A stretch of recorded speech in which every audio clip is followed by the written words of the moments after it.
नमस्कार दोस्तों, बहुत बहुत स्वागत है एसएससी लैब पर। अरविंद केजरीवाल साहब को बेल मिल गई है। अरविंद केजरीवाल साहब, ईडी ने इनको अरेस्ट किया था और दिल्ली के लिकर स्कैम मामले में इनकी गिरफ्तारी करी गई थी। पहली बार था कोई सिटिंग चीफ मिनिस्टर को इतने लंबे समय के लिए गिरफ्तार किया गया। अब इनको बेल दे दी गई है। अगर आपने ये मामला ना देखा हो कि इनको गिरफ्तार क्यों किया गया था, तो आप इस वीडियो के नीचे पहले कमेंट में आप पूरा वीडियो देख सकते हैं कि क्यों गिरफ्तार किया गया, क्या है लिकर स्कैम दिल्ली का क्या था, वो आपको पूरा इसमें समझाया जाएगा उस वीडियो में। अच्छा, अब हम बात करते हैं इनको बेल दी गई है। देखिए, हिंदुस्तान में बेल क्या होता है। बेल एक, अगर आपके ऊपर कोई कोर्ट केस किया गया और फिर अगर किसी के ऊपर कोई कोर्ट केस किया जाता है, पहले समझिए गिरफ्तारी क्या होता है और सजा क्या होता है, इन सब में अंतर होता है। अगर किसी भी व्यक्ति के ऊपर कोई कोर्ट केस किया गया, फिर जजेस क्या करते हैं उस कोर्ट केस में, देखिए फैसला आने में तो बहुत समय लगता है, लेकिन इस बीच यह भी हो सकता है कि वो व्यक्ति, जो लोग उसके अगेंस्ट गवाही देने वाले हों, शायद उनको इन्फ्लुएंस कर दे, शायद उनको डरा धमका के उनके बयान बदलवा दे। तो इसीलिए क्या किया जाता है, अगर कोर्ट को कुछ दिखता है कि भाई यहां पर ये व्यक्ति कुछ तो गड़बड़ है, पूरी सजा के लिए अभी कोर्ट पूरा डिसीजन नहीं दे सकता, क्योंकि पूरा केस अभी नहीं स्टडी हो पाया है पूरी तरीके से, सारे आर्ग्यूमेंट्स नहीं हो पाए हैं, लेकिन कोर्ट को लग रहा है कि कुछ तो गड़बड़ है, तो कोर्ट क्या करता है, उस व्यक्ति को लीगल कस्टडी या जुडिशियल कस्टडी में भेज देता है। तो अरविंद केजरीवाल साहब जो है वो अभी लीगल कस्टडी में थे, माने वो जेल में बंद रहेंगे।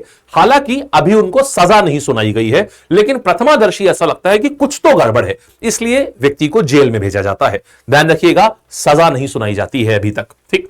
अच्छा, अब और ये थोड़े टाइम के लिए भेजा जाता है कि जब तक हम अपना फैसला जब तक हम सुनाएंगे, हम जब तक हियरिंग करेंगे, तब तक व्यक्ति भाग ना जाए, इसलिए उसको जेल कर दी जाती है उस समय के लिए।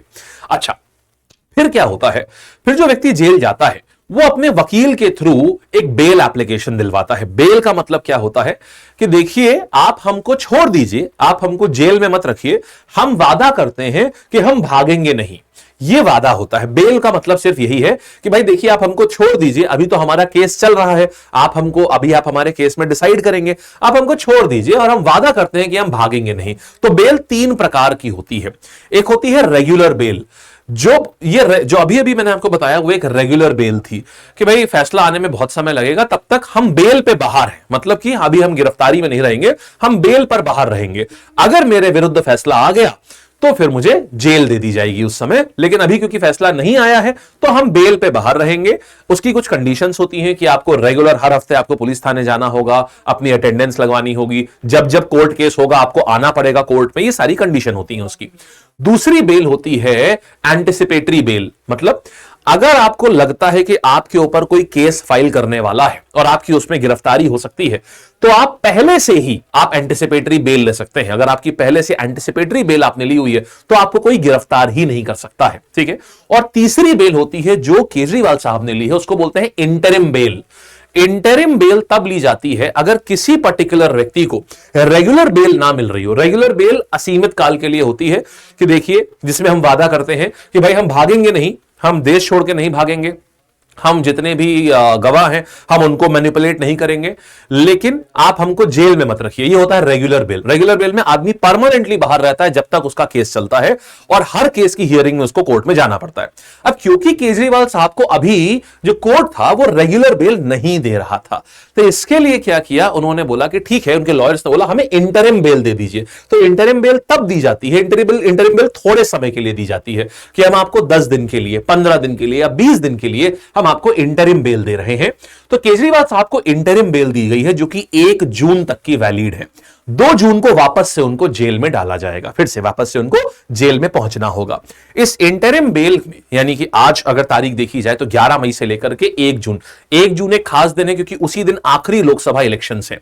तो आखिरी लोकसभा इलेक्शंस है तो उनको तब तक तो उनके पास में मोहलत है, लेकिन इसी के साथ कंडीशन भी दी गई है कि देखिए ऐसा है, आप अपने चीफ मिनिस्टर्स ऑफिस नहीं जा सकते, ऑफिस तो छोड़िए, आप साहब अपनी सेक्रेटेरिएट भी नहीं जा सकते हैं, आप अपने सीएम के सेक्रेटेरिएट भी नहीं जाएंगे, आप सीएम ऑफिस भी नहीं जाएंगे। ये दोनों कंडीशन आपको माननी पड़ेंगी। इसी बीच जब भी बुलाया जाएगा, जब भी आपको केस की हियरिंग के लिए बुलाया जाएगा, आपको आना पड़ेगा। तो ये सारी बातें जब उन्होंने मान ली तब फिर उनको रिहा कर दिया गया। इसी के साथ में एक बेल अमाउंट भी होता है। 50,000 रुपए का उनको एज अ सिक्योरिटी कोर्ट में जमा करानी होगी और 50,000 रुपए तिहाड़ जेल में, कि भाई हम आते जाते रहेंगे। आते जाते रहने का मतलब ये नहीं है कि विजिट करते रहेंगे, मतलब जब आप हमको बुलाएंगे किसी भी चीज के लिए तो हम आएंगे, और ये एज अ सिक्योरिटी हम अमाउंट 50,000 रुपए का जमा करवा रहे हैं।